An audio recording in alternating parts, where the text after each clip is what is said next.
बिस्मिल्लाहिर्रहमानिर्रहीम। अस्सलाम वालेकुम। आज के लेक्चर में हम चैप्टर नंबर 6 स्टार्ट करने जा रहे हैं। फ्लूइड डायनामिक्स का चैप्टर है। इसको हम सबसे पहले मैटर का कॉन्सेप्ट पढ़ते हैं। देखिए, मैटर की 3 स्टेट्स में एग्जिस्ट करता है। ठीक है, मैटर हम किससे कहते हैं कि स्पेस में अगर कोई चीज़ जगह लेती है तो हम उसको क्या कहते हैं, मैटर कहते हैं। ठीक है, मैटर के आगे फर्दर 2 कंडीशंस हैं, can not flow and can flow. Means के मैटर 2 स्टेट्स में 2 कंडीशन इस पे अप्लाई होती हैं कि ये फ़्लो नहीं भी कर सकता और फ्लो कर भी सकता है। अब कौन सी चीज़ है जो फ़्लो कर सकती है और कौन सी नहीं कर सकती? सॉलिड्स जो होते हैं उनके पार्टिकल्स कैन नॉट फ्लो। ठीक है, लेकिन जो फ्लूइड्स होते हैं वो फ्लो कर सकते हैं। ठीक है, फ्लूइड्स की फर्दर 2 टाइप्स आ जाती हैं, लिक्विड एंड गैसेस। लिक्विड के पार्टिकल्स भी फ्लो कर सकते हैं, मूव कर सकते हैं एक जगह से दूसरी जगह, और जो गैस के पार्टिकल्स होते हैं वो भी एक जगह से दूसरी जगह हरकत कर सकते हैं। तो ये इसका इंट्रोडक्शन हो गया। अब देखते हैं कि फ्लूइड है क्या। Any substance that can flow from one place to another.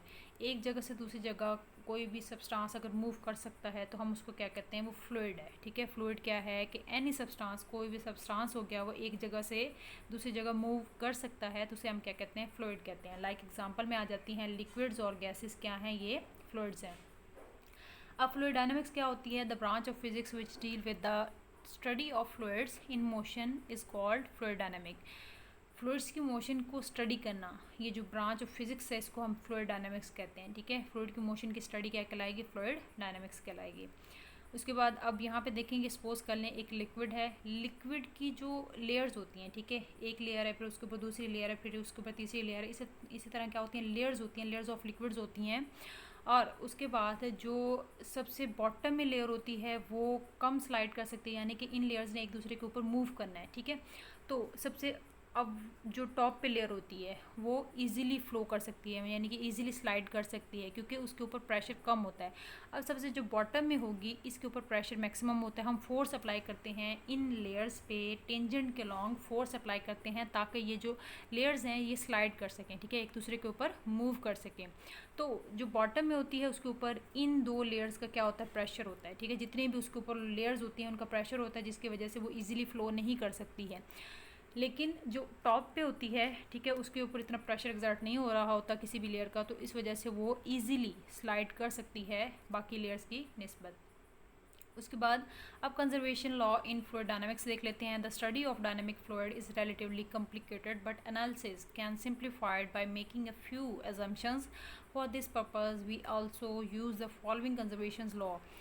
अब हमने क्या करना है कि देखें कि हमने इक्वेशन ऑफ कॉन्टीन्यूटी को पढ़ना है। Law of conservation of mass which gives basis of the equation of continuity. Equation of continuity को हम डिस्कस करेंगे on the basis of law of conservation of mass की कंजर्वेशन रखते हुए हमने इक्वेशन ऑफ कॉन्टीन्यूटी को सॉल्व करना है। उसके बाद सेकंड क्या है कि law of conservation of energy gives the basis of Bernoulli theorem. Bernoulli theorem को ऑन द बेसिस ऑफ हमने डील करना है law of conservation of energy. Means कि law of conservation of energy को फॉलो करते हुए हमने बर्नौली थ्योरम को सॉल्व करना है। ठीक है, तो ये कंजर्वेशंस हो गई हैं। विस्कोसिटी क्या होती है? विस्कोसिटी को इस सिंबल से डिनोट किया जाता है, इसको पढ़ा जाता है ईटा, ग्रीक वर्ड है। ठीक है, ईटा इस तरह शो किया जाता है, विस्कोसिटी कहते हैं इसको। विस्कोसिटी होती क्या है? विस्कोसिटी अगर सिंपली मैं बताऊं तो इसको कहते हैं किसी चीज़ के गाढ़ेपन को कहते हैं। ठीक है, कोई चीज़ कितनी गाढ़ी है तो उसे हम क्या कहते हैं, विस्कोसिटी कहते हैं। तो विस्कोसिटी बेसिकली जब फ्लूइड की हम बात करते हैं तो फ्लूइड की लेयर्स के दरमियान में कुछ ना कुछ फ्रिक्शनल इफेक्ट होते हैं, रेजिस्टिव इफेक्ट होते हैं, तो उन्हीं को हम क्या कहते हैं, विस्कोसिटी कहते हैं। इसकी डेफिनेशन अब देखते हैं। It is the frictional effect between the different layers of the flowing fluid. Flowing fluid की लेयर्स के दरमियान में फ्रिक्शनल इफेक्ट होते हैं, उन्हीं को हम क्या कहते हैं, विस्कोसिटी कहते हैं। ठीक है, viscosity of the fluid is a measure of its resistance to flow. किसी भी चीज़ के फ्लो करने में अगर कोई रेजिस्टेंस है उसे हम क्या कहते हैं, विस्कोसिटी कहते हैं। ठीक है, अब देखें 2 लेयर्स हैं, उनके दरमियान में कोई रेजिस्टेंस एग्जिस्ट कर रही है, कोई फ्रिक्शनल इफेक्ट एग्जिस्ट करते हैं, उसे हम क्या कहते हैं, विस्कोसिटी कहते हैं। तो फ्लो करने में जो रेजिस्टेंस है उसे भी हम क्या कहेंगे, विस्कोसिटी कहेंगे। It is measure that how much force is required to slide one layer to the liquid over another layer. एक लेयर के ऊपर दूसरी लेयर ने अगर मूव करना है उसके लिए फोर्स रिक्वायर होती है, तो उसी को हम क्या कहते हैं, विस्कोसिटी कहते हैं। ठीक है, जितनी फोर्स हमें रिक्वायर होगी एक स्लाइड को दूसरी स्लाइड के ऊपर मूव करवाने के लिए, तो उसे हम क्या कहेंगे, ईटा कहेंगे। एग्जांपल्स में आ जाती हैं, देखें कि हनी और थिक टार आ जाता है। देखें कि जो हनी है उसकी विस्कोसिटी मैक्सिमम होती है। ठीक है, तो वो इजीली फ्लो नहीं कर सकते। तो ये आप लोगों ने यहाँ से बात याद रखनी है, जिन सब्सटेंसेस की विस्कोसिटी मैक्सिमम होगी वो इजीली फ्लो नहीं कर सकते। ठीक है, जिन सब्सटेंसेस की जो विस्कोसिटी है मिनिमम होगी वो इजीली फ्लो कर सकते हैं। लाइक अगर मैं एग्जांपल दूं हनी की और वाटर की, ठीक है, एक हनी है और एक वाटर है। हनी की विस्कोसिटी मैक्सिमम होगी तो ये इजीली फ्लो नहीं कर सकता। वाटर की विस्कोसिटी कम होगी, यानी कि उसके लेयर्स के दरमियान में फ्रिक्शनल इफेक्ट कम है, तो ये इजीली फ्लो कर सकता है। ठीक है, तो वाटर क्या है, उस वाटर हो गया, मिल्क हो गया, इनकी ये स्मॉल कोफिशिएंट ऑफ विस्कोसिटी होते हैं, मींस कि इनकी लेयर्स के दरमियान में फ्रिक्शनल इफेक्ट कम होते हैं, तो जिसकी वजह से ये इजीली फ्लो कर सकते हैं। हनी हो गया, थिक टार हो गया, ये इजीली फ्लो नहीं कर सकते बिकॉज ऑफ देयर थिकनेस। ठीक है, इनकी थिकनेस होती है, इनमें गाढ़ापन होता है, तो और इनकी लेयर्स के दरमियान में क्या होता है कि जो फ्रिक्शनल इफेक्ट होते हैं वो मैक्सिमम होते हैं, विस्कोसिटी ज़्यादा होती है, तो ये इजीली फ्लो नहीं कर सकते हैं। ठीक है, तो यहाँ पे एग्जांपल्स हो गई हैं। ये यूनिट जो है केजी, इसका ईटा का यूनिट होता है केजी पर मीटर पर सेकेंड, न्यूटन पर मीटर सेकेंड, एंड डायमेंशन होती है ml-1 t-1। अब ये इसको हम लास्ट पे डिस्कस करेंगे कि कैसे आए हैं। ठीक है, अब viscosity of liquid and gases. Liquid and gases have non zero viscosity. ऐसे कोई भी लिक्विड या गैसेज नहीं हैं जिनमें जो विस्कोसिटी है वो ज़ीरो हो।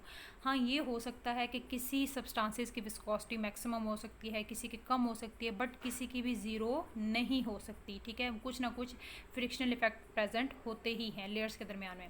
तो viscosity of gases increases with the increase in temperature. जैसे ही टेम्परेचर इंक्रीज करेगा तो गैसेज की विस्कोसिटी ने भी इंक्रीज कर जाना है as compare to solid and liquids. ठीक है, सॉलिड और लिक्विड्स की जो विस्कोसिटी है वो क्या होगी कि वो टेम्परेचर बढ़ाने से डिक्रीज़ कर जाएगी, बट जो गैसेज की विस्कोसिटी है वो इंक्रीज़ कर जाएगी।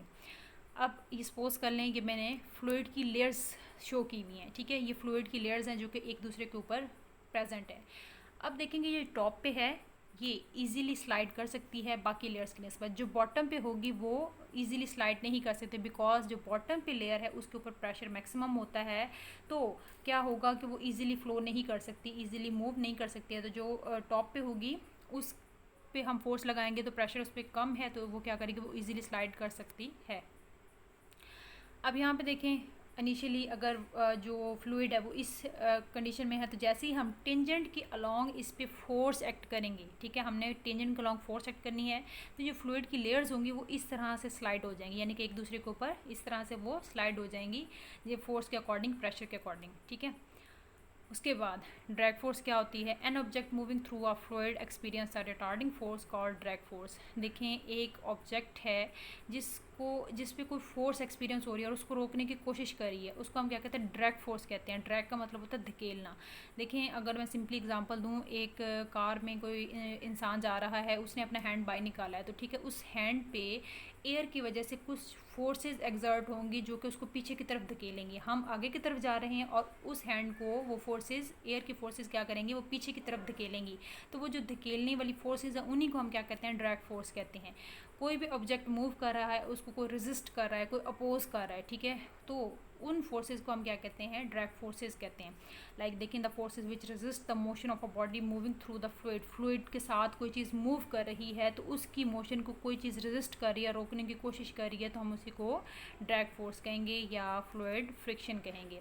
एग्जांपल्स अभी मैंने बताई है कि जैसे ही कार से हैंड अपना बाहर निकालें तो वो अपने हैंड पे कोई ना कोई फोर्स फील करेगा ऑपोजिट टू द मोशन। जिस डायरेक्शन में हम मूव कर रहे हैं उससे ऑपोजिट डायरेक्शन में हैंड पे कोई ना कोई फोर्स लग रही होगी और वही फोर्स क्या होगी, वो ड्रैग फोर्स कहलाती है। अब ड्रैग फोर्स डिपेंडिंग की भी करती है यहाँ ओके यहाँ पे देखें, स्टोक्स लॉ के अकॉर्डिंग जो फोर्स का फार्मूला है इसको हम फर्दर डिस्कस भी करेंगे। F=6 pi eta R V के इक्वल होता है। ये स्टोक्स लॉ की इक्वेशन है फोर्स की। ठीक है, अब जो फ्रिक्शनल जो ड्रैग फोर्स इसको हमने नाम दिया है वो डिपेंड किन किन फैक्टर्स पे करी है, वेलोसिटी पे डिपेंड करी है, रेडियस पे डिपेंड करी है और ईटा पे डिपेंड करी है, नेचर ऑफ द मीडियम पे डिपेंड करी है। ठीक है, इन चीज़ों पे ये फोर्स क्या करी है, डिपेंडेंस है इस ड्रैग फोर्स की। उसके बाद स्टोक्स लॉ होता क्या है? स्टोक्स लॉ कहता है कि this law states that drag force F acting on a sphere of radius R moving slowly with velocity v in a fluid of viscosity is eta given by. जब ये law बताता है कि जो force act करी है किसी भी स्फीयर पे, अब यहाँ पे आप लोगों ने ये याद रखना है जो स्टोक्स लॉ है वो माइक्रोस्कोपिक जो स्फेरिकल ऑब्जेक्ट्स होंगे सिर्फ ये उनके लिए एप्लीकेबल है। ठीक है, दोबारा बता रही हूँ कि ये स्टोक्स लॉ है ये सिर्फ एप्लीकेबल है माइक्रोस्कोपिक जो छोटे पार्टिकल्स होते हैं, स्फेरिकल पार्टिकल्स होते हैं, उनके लिए ये एप्लीकेबल है।